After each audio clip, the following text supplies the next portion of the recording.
നമ്മുടെ CK നാണു കൂടി ആ ഫ്രണ്ടിലിരിക്കുന്നുണ്ട് തോന്നുന്നല്ലേ? അദ്ദേഹം കൂടി ഇങ്ങോട്ട് വന്നിരിക്കണം, മേലെ വന്നിരിക്കണം. വരണം. ഒരാൾ കൈപിടിക്കണം.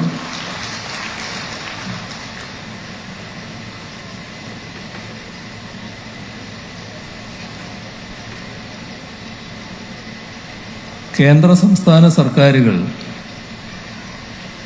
സംയുക്തമായി നടപ്പാക്കുന്ന ഒരു പദ്ധതിയാണിത്. നാടിൻ്റെ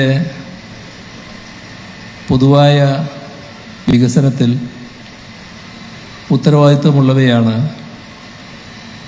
കേന്ദ്ര സർക്കാരായാലും സംസ്ഥാന സർക്കാരായാലും.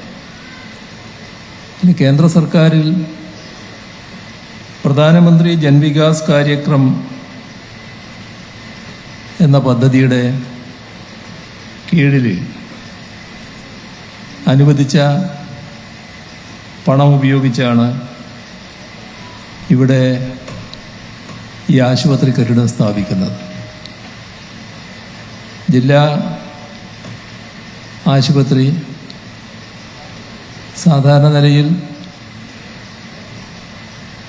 സർക്കാരിൻ്റെ സംസ്ഥാന സർക്കാരിൻ്റെ കീഴിലാണ് എന്ന് പറയുമെങ്കിലും ജില്ലാ പഞ്ചായത്തിനാണ് സാധാരണഗതിയിലുള്ള ചുമതല. ഇവിടെ വടകരയിൽ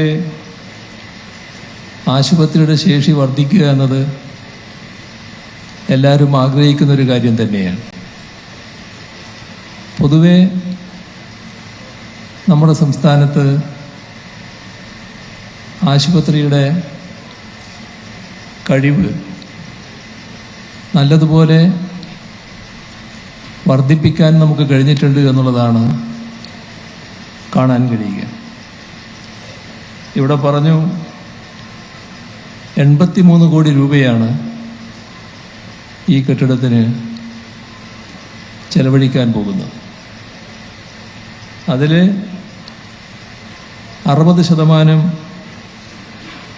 കേന്ദ്ര സർക്കാരും 40% സംസ്ഥാന സർക്കാരും വഹിക്കും.